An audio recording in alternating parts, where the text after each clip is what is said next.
Hey everyone, so today I'm going to show you basically what you need to do if you have not dungeoneered since the 10 bind update, which was I think 2 weeks ago, 1 to 2 weeks ago now. So if you haven't dungeoneered since then, you're really out of it. So I'm just going to start a party, pick a floor. It doesn't matter what floor I'm doing, I'm just getting in a dungeon so I can show you guys this. Now I've dungeoneered plenty since then, and so my binds were set up. I cleared them all for you guys to see. Okay, so when you first come into a dungeon, if you have not dungeoneered since the update, you have nothing on. Well, I got my ammo and my ring. Okay, so you're going to right-click the smuggler. Don't panic. It was really funny. First day dungeoneering with some people. They were, oh my god, I lost my hex, and it was hilarious. So, bind setup.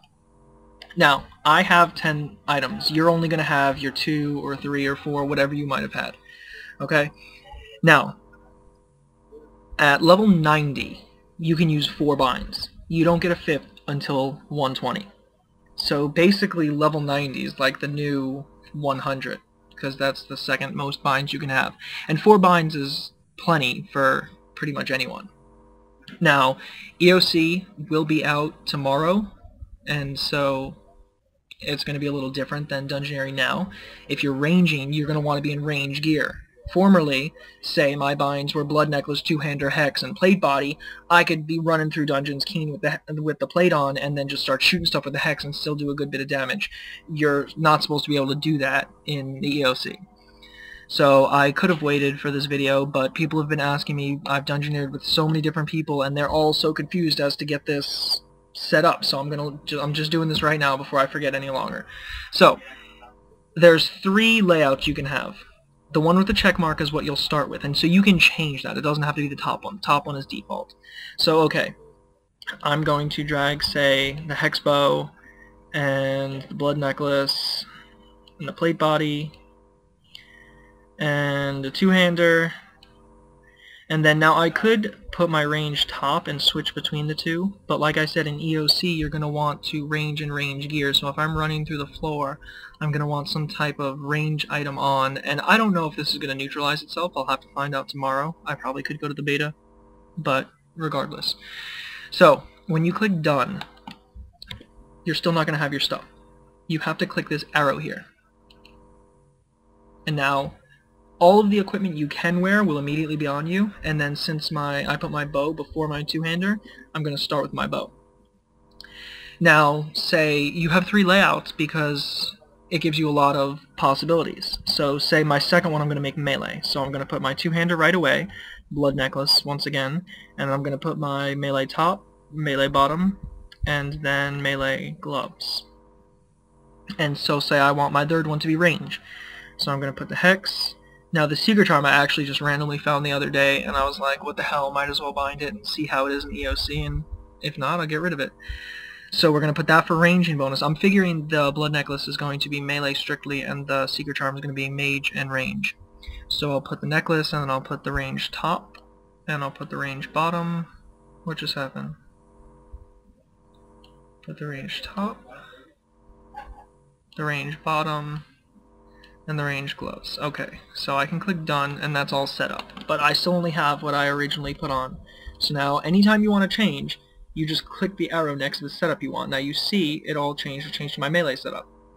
And I can click here, and now it's my range setup. It's instant.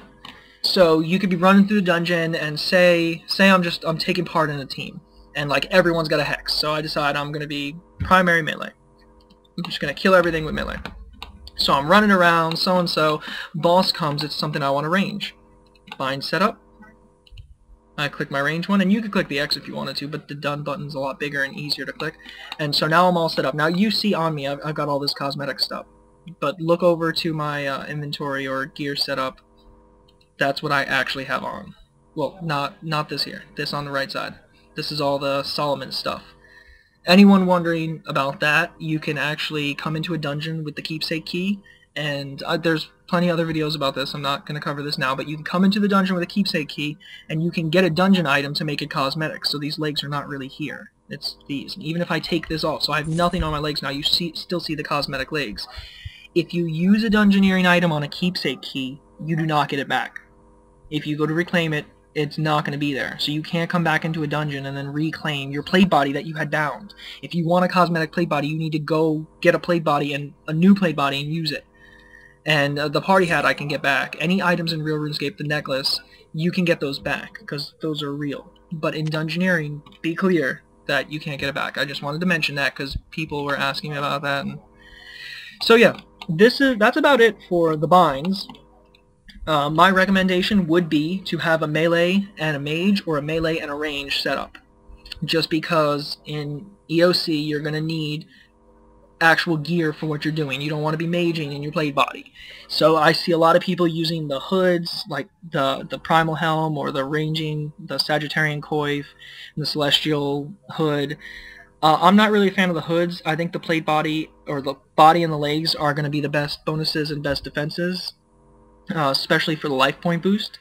And then the gloves, currently, gloves are better offensively than boots. So when EOC turns over tomorrow, I will see how that is and adjust the binds. Now, one more point. You don't necessarily have to go bind crazy right away. You can have 4, 5, 6 binds and then leave a few open. Say you're 95 attack and you are 113 dungeon. You find a primal two-hander, but you can't use it yet because you're not 99 attack. Bind it, because how often are you going to find that sword? Same thing with the plate body. Say you're 98 defense. Yeah. Hell, if you're 80 defense, and you have a free bind, and a plate body comes in a warped floor, and no one else wants to bind it, you might be able to use it later. So that's the idea with the 10 binds. It gives you freedom to switch between multiple setups, which you're going to need in EOC. You need to be specific to the type of combat you're doing, and it also gives you the possibility to save items for later. So previously, had you found a blood necklace, but you were 99 dungeoneering, and you got your plate body and your two-hander, well, I mean, 99 was close enough. Say you're 70 dungeoneering, and you got your plate body and your two-hander. You can run through dungeons without plate body, you're gonna get owned, especially in EOC. So now you got a lot more flexibility with this. And that's it. I really have nothing else to say. If you're wondering, again, about my first setup, because I've got these two specific, melee and range, I wind up leading parties a lot for friends. I'm 120, so I only come to dungeon to help friends. So I wind up needing to run through rooms, doing all kinds of crazy stuff all the time. So I need the multitude of both range and melee. So that's that. I hope this helped. Feel free to subscribe. I try to put videos out fairly regularly. A lot of them are upon request, or when I notice something really needs to be done, like this. Because I swear it was like every 3 dungeons I was in with someone, they didn't know what was going on with the binds, or they'd bind an item and then it was gone. Oh my god, where did it go? When you bind an item, it goes to the smuggler. So just be aware of that. You'll have to go to the smuggler to set it up. So like the video if you liked it, and once again, hope this was helpful, and good luck dungeoneering.